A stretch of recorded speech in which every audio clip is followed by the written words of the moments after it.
নমস্কার বন্ধুরা, my little world কিচেনে আপনাদের সবাইকে স্বাগত জানাই। তো আজ আমি নিয়ে হাজির হয়েছি আপনাদের কাছে তেল পটলের রেসিপি নিয়ে। এই তেল পটলের রেসিপি অনেকে অনেক রকমভাবে করে, কিন্তু আজ আমি যেভাবে করব সেইভাবে যদি আপনারা তৈরি করেন ভীষণ সুস্বাদু হয় আর ভীষণ টেস্টি হয়। আশা করছি আজকের রেসিপিটা আপনাদের খুব ভালো লাগবে। তো আমার চ্যানেল এখনও যারা সাবস্ক্রাইব করেন তাদের সাবস্ক্রাইব করার অনুরোধ রইল, আর স্কিপ করবেন না বন্ধুরা, পুরো ভিডিওটা দেখার অনুরোধ রইল। তো চলুন আমি শুরু করা যাক আজকের রেসিপি। তেল পটল বানানোর জন্য আমি এখানে কিছুটা পটল নিয়ে নিয়েছি। ছোট পটলগুলো বেছে বেছে রেখে বড় পটলগুলো নিয়েছি। চেষ্টা করবেন যাতে একটু পটলগুলো বড় হয়, তাহলে দেখতেও ভালো লাগে, খেতেও কিন্তু অনেকটাই ভালো লাগে। তো পটল কীভাবে কাটতে হবে, এই দু সাইড কেটে নিতে হবে। আপনারা সবাই জানেন পটল কীভাবে কাটতে হয়। আর এই পটলের যে পুরো চোকলাটা আছে ওটা পুরো ছুলে নিতে হবে। আমি ছুলে পুরো আপনাদের দেখাচ্ছি।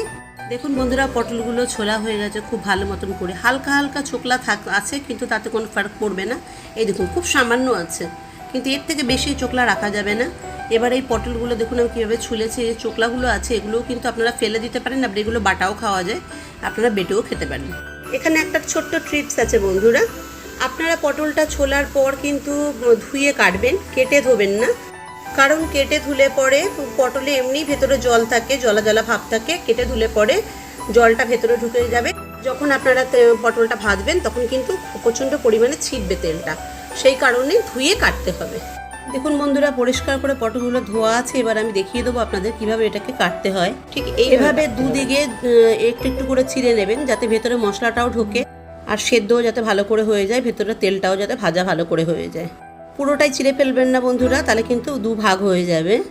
দেখুন বন্ধুরা, সব পটলগুলো কাটা হয়ে গেছে। এবার আমি এর মধ্যে মিশিয়ে দেবো কিছুটা পরিমাণে লবণ আর কিছুটা পরিমাণে হলুদ।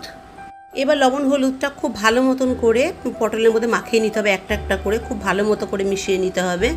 এইভাবে সুন্দর করে মাখিয়ে নিলে পরে ভেতরেও লবণটা ভালো মতন ঢুকবে। আমি পুরোটাই মেখে নিচ্ছি। এদিকে গ্যাসের ফ্লেমে আমি একটা কড়াই বসিয়ে দিলাম। কড়াই বসিয়ে দেওয়ার পর এতে কিছুটা পরিমাণ আমি রিফাইন তেল দেবো। এই রান্নাটা আপনারা সম্পূর্ণ সর্ষের তেলেই করবেন, সর্ষের তেলে আরও বেশি টেস্টি হয়, কিন্তু আমি রিফাইন তেল করি, তার জন্য বেশ কিছুটা পরিমাণ আমি রিফাইন তেল দিয়ে দিলাম।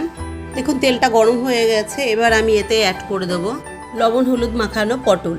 এই পটলগুলোকে কিন্তু খুব ভালো করে গ্যাসের ফ্লেম একদম লোতে করে ভেজে নিতে হবে। আমি সম্পূর্ণ পটল এইভাবেই ভেজে নেব, দুবার করে দিয়ে। পটলটা ভাজা হতে হতে আমি এখানে মশলা করে নেব। এখানে আমি কাঁচা লঙ্কা, আদা, তেজপাতা দিয়ে দিয়েছি, আর অ্যাড করে দেবো 1 চামচের মতন গোটা জিরে। এবার এই সম্পূর্ণ মশলাটা আমি জল দিয়ে ভালো করে পেস্ট করে নেব। এদিকে দেখুন পটলটা প্রায় ভাজা হয়ে গেছে। এইভাবে সব পটলই আমি ভেজে নিয়েছি। আমি আপনাকে পুরো দেখাচ্ছি। পটলটা ঠিক এইভাবে ভাজবেন, এইভাবে লালচে করে, আর এর থেকে বেশি ভাজলে পুড়ে যাবে। পটল ভাজার পর যে তেলটা অবশিষ্ট ছিল সেই তেলের মধ্যে আমি সম্বার দিয়ে দেবো 2 তেজপাতা আর 1/2 চামচের মতন কালো জিরে। তেল পটলে সাদা জিরে দেয় না, তেল পটলে কিন্তু কালো জিরেই ভালো লাগে, কালো জিরের স্মেলটাই খুব ভালো লাগে। এবার যতটা নাড়াবো, যতক্ষণ না এর মধ্যে থেকে একটা স্মেল বেরোয়, এরপর আমি এতে অ্যাড করে দেবো একটা বড় সাইজের টমেটো, ছোটো ছোটো করে কেটে রেখেছিলাম, সেই টমেটো কাটা। এবার এটাকেও আমি লো ফ্লেমে ভালো করে একটু নাড়াচাড়া করে নেবো, যাতে টমেটোটা ভালো মতন সেদ্ধ হয়ে যায়। টমেটোটা সেদ্ধ হতে হতে আমি এখানে আর একটা মশলা করে নেব। 2 চামচের মতন দিয়ে দেবো পোস্ত, গোটা পোস্ত, আর 2 চামচের মতো দিয়ে দেবো গোটা সর্ষে। এখানেও একটা ছোট ট্রিপস আছে, আমি জিরে আর সর্ষে পোস্ত একসঙ্গেই বাটতে পারতাম, কিন্তু একসঙ্গে আমি কেন বাটলাম না, তার কারণ হচ্ছে জিরেটা কষানোতে অনেক সময় লাগে, জিরে আদা কষতে অনেক সময় লাগে, কিন্তু সর্ষে আপনি যত বেশিক্ষণ কষাবেন তত কিন্তু সর্ষে তেতো হয়ে যাবে।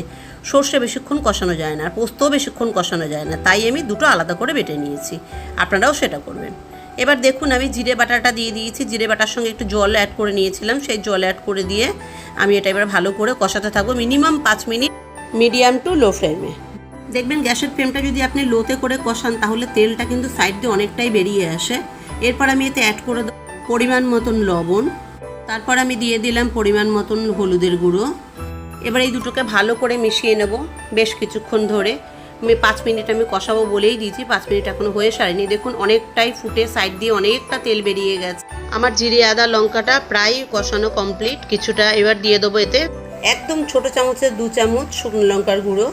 এই শুকনো লঙ্কার গুঁড়োটা দিলাম আমি খাবারটা কালার হবার জন্য। কাশ্মীরি লঙ্কার গুঁড়ো আমার কাছে ছিল না, তাই আমি দিতে পারিনি। দেখুন এটা দিয়ে আমি আবার একটু কষাতে থাকবো। দেখুন কষাতে কষাতে সাইড দিয়ে তেল বেরিয়ে গেছে, জলটা অনেকটাই শুকিয়ে গেছে। এবারে একটু জল দিয়ে দেবো, আমি একটু সামান্য জল দিয়ে আমি আবার কষাতে থাকবো। এইভাবে আপনারা 2-3 বার জল দিয়ে কষাতে থাকবেন। যত কষাবেন জিরে আদা লঙ্কা, দেখবেন তত খাবারের টেস্টটা বেড়ে যাবে। দেখুন আমার জিরে আদাটা প্রায় কমপ্লিট কষানোটা। এবার দেখুন পুরোটাই অনেকটাই তেল বেরিয়ে গেছে, মশলাটাও অনেকটা শুকিয়ে গেছে। এবার আমি এতে অ্যাড করে দেবো দ্বিতীয়বার করে রাখা পোস্ত আর সর্ষে, সাদা সর্ষে বাটা। এবার এটা দিয়ে আমি খুব ভালো করে নাড়াতে থাকবো। আর এখানে আপনারা যদি টক দই অ্যাড করেন তাহলে কিন্তু আপনাদের টমেটো দিতে হবে না। আমি টক দই অ্যাড করিনি, তার জন্য আমি টমেটোটা দিয়েছি। এটা টক দই দিয়েও খুব টেস্টি হয়। সর্ষে আর পোস্তটা খুব বেশিক্ষণ কষাবো না, 2 থেকে 3 মিনিট কষাবো। দেখুন কষাতে কষাতে কিন্তু শুকিয়ে যাবে, পুরো তেলটা আবার বেরিয়ে আসবে। আমার কষানো কমপ্লিট, দেখুন তেলটা বেরিয়ে এসছে। এবার আমি এতে অ্যাড করে দেবো কিছুটা পরিমাণ গরম জল। অনেকে শুধু তেল দিয়েই করে, জল দিয়ে করে না, কারণ এটার নামই তেল পটল, তেল দিয়েই সেদ্ধ করতে হয়। কিন্তু এত তেল আমার বাড়িতে কেউ খায় না, করলে পরে সবাই রেগে যায়, তার জন্য আমি খুব বেশি তেল দিলাম না। এখানে আমি জল কিছুটা গরম জল অ্যাড করে দিলাম, কিন্তু আপনার জলটা কিন্তু গরম জলই দেবেন। দেখুন ঝোলটা ফুটতে শুরু করেছে। এবার এখানে অ্যাড করে দেবো ভেজে রাখা পটলগুলো। ভেজে রাখা পটলগুলো দিয়ে আমি গ্যাসের ফ্লেমটা মিডিয়াম করে দেবো। দিয়ে এবার পটলটাকে ভালো করে ঝোলের মধ্যে ডুবিয়ে দেবো। এবার দেখুন অনেকটাই ফুটিয়ে যাওয়ার পর, অন্তত 3-4 মিনিট ফোটার পর এই পর্যায়ে চলে এসছে। আমার রেসিপিটা প্রায় কমপ্লিট। এবার এখানে অ্যাড করে দেবো আমি 1/2 চামচের মতন চিনি। এই রান্নাটায় যদি চিনি না দিন তাহলে কিন্তু একটু ভালো লাগবে না। যারা চিনি খান না তারা স্কিপ করবেন, বারবারই বলছি। আমার রেসিপিটা পুরো এবার কমপ্লিট। দেখুন বন্ধুরা, আমি নামিয়ে ফেলেছি তেল পটলটা। তেল পটলটা ঠিক এই পর্যায়ে আপনাদের নামিয়ে ফেলতে হবে। এটা একদম ঘন হবে, একদম কষা কষা হবে, তবেই খেতে টেস্টি হবে।